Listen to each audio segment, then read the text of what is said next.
Salutations everyone, welcome to What Mattered, the show where I tell you what mattered in the news this week. And boy do we have lots of video game news. We got leaks, we got trailers, we got sequels, we got fucking video games to talk about.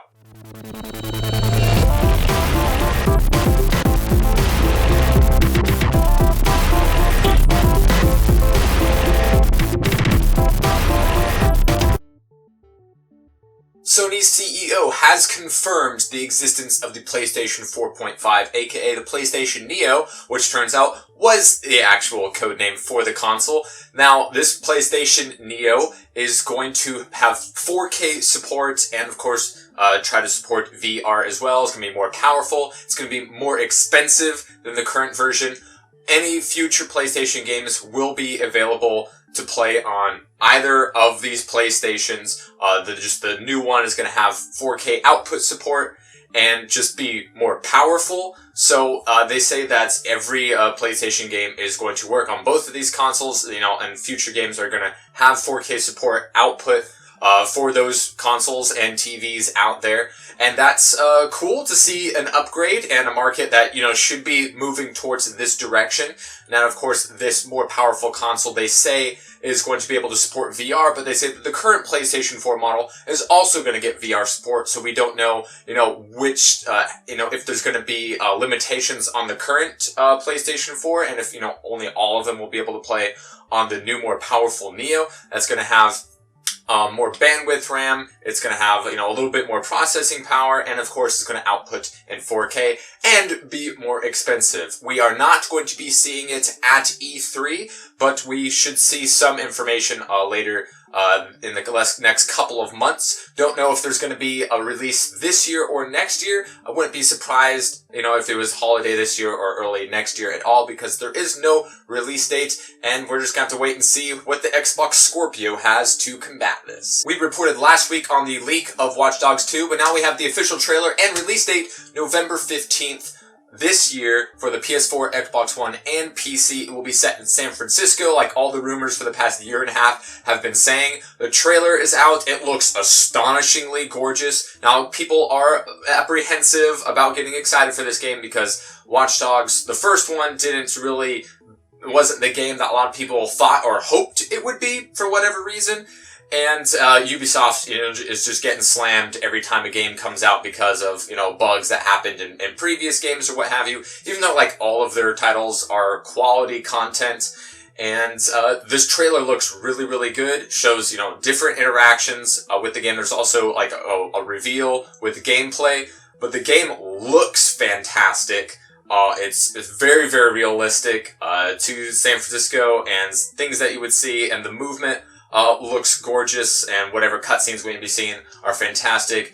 They say that there's going to be a way different feel to this game. It's definitely more happy-go-lucky stuff going on in the sunlight, as opposed to, Aiden Pierce, hacking shit in the dark and, hooded. There's parkour, there's music going on in the trailer, and it seems like it's more fast-paced and more of an open world, as you would expect from any open world game's sequel. It's even gonna be bigger, and it looks like it could be a lot of fun, because the trailer looked amazing, and Ubisoft, regardless of, mistakes that they've had in the past, whether it be their fault or, random happenstance, they make good games, and Watch Dogs was pretty good, and Watch Dogs 2 looks like it could be exactly what people hoped the first one could be. There have been rumors of a Dead Rising 4, and those rumors have all but been confirmed with this leaked screenshot here, and it sounds like it's going to be revealed officially at E3 next week.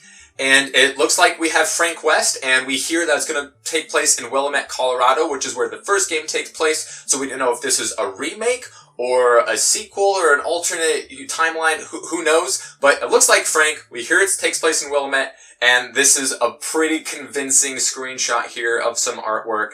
Of course, it's going to be exclusive to Xbox One and PC, so we definitely look forward to hearing that and more at E3. It's always a shame when things get leaks because you want everything to be a surprise if you're, a game studio. And, as a fan, I like to be surprised and not, get these leaks out there to kind of, make it less of an impact on me. But hey, we know it's going to be coming, and I'm super excited because Dead Rising is a fantastic franchise. One of the most anticipated games of the year, Horizon Zero Dawn, has officially been pushed back to February 28th of next year. There was a lot of rumors kicking around about a possible pushback in release date, and so ahead of E3, they decided to get it out of the way, as well as give us a new trailer. The game looks fantastic, very, very, very unique. This post-apocalyptic cyber dinosaur hunting adventure looks like it could be very, very fun. And unfortunately, we are going to have to wait till February, but maybe that, unclogs, some of the later releases for the end of this year. But it's a gorgeous looking game. Take a look at the new trailer. It looks fantastic. And if you've seen any of the gameplay, you can see the endless possibilities for a game like this open world, post-apocalyptic, cyber dinosaur hunting, setting up traps, doing all this unique shit. It just looks really, really cool, but we're going to have to wait until February now. The sequel to Injustice was leaked by GameStop via promotional poster, and so Ed Boon and the team were like, shoot! Alright, here's the trailer. This is a trend that we've seen quite often, and it's a good way to tackle it.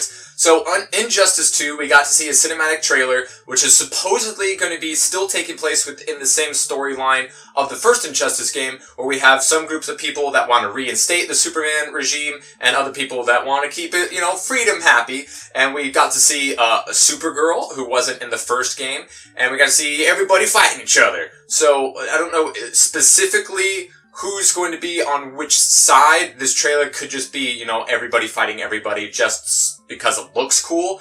So I really enjoyed the first Injustice game. Very nice storyline from a fighting game, which you don't see very often, but with DC characters, you have plenty of awesome things to choose from. It also, of course, had its own comic book storyline, which is still going on. It is very, very good as well. So I'm looking forward to this. Having a new generation, because, it came out on both, old gen and current generation. When it came out, it was in that weird little zone where, it came out on both. So now we get to see on the current generation platforms, what this game could look like, and the experience of a storyline could be even better. And especially if they made it a little bit longer, but, I'm not going to complain, as well as what changes they could have to the fighting mechanisms, which was relatively competitive, but we also got to see, a couple of characters just reign supreme. Batgirl and Black Adam.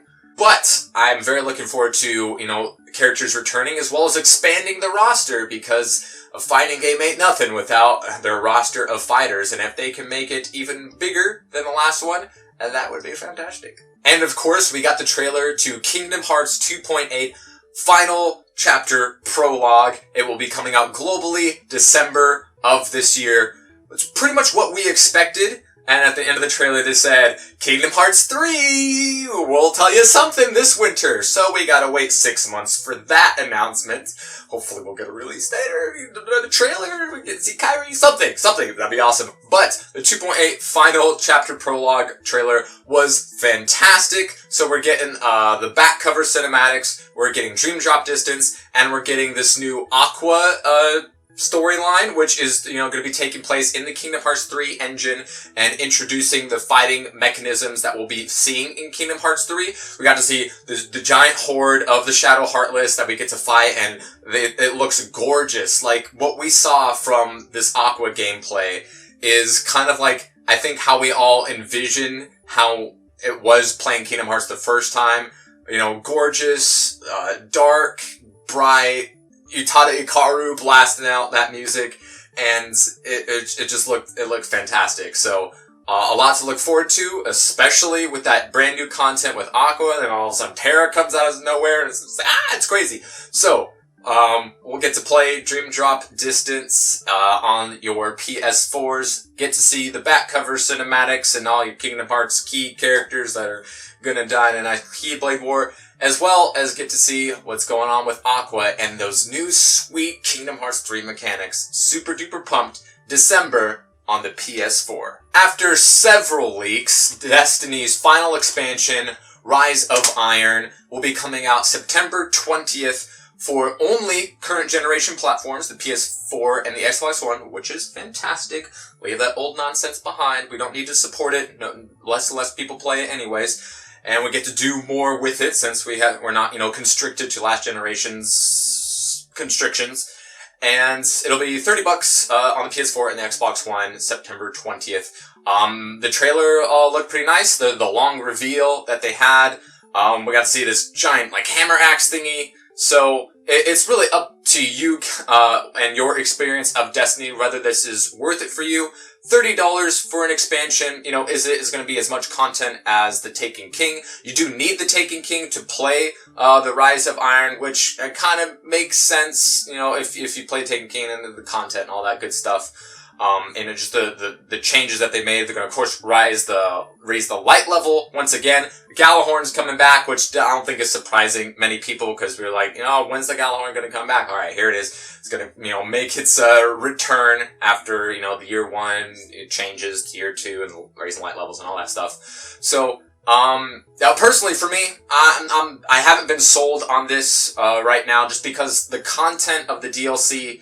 Of even the Taken King and the rest of the DLCs that we've gotten previously just haven't been that much content for me.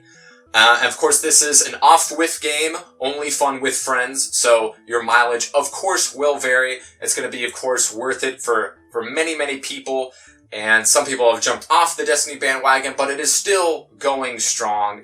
And, you know, this could be easily the best content for the game so far, and it's going to have to tide people over until Destiny 2, or whatever they call the next one, comes out next year. Any Hootie and the Blowfish, that is what mattered this week. If you would like to know what matters in the future, hit the subscribe button. One of these videos comes out every single Saturday. Hope you all enjoyed, and I will see you next time. E3, baby!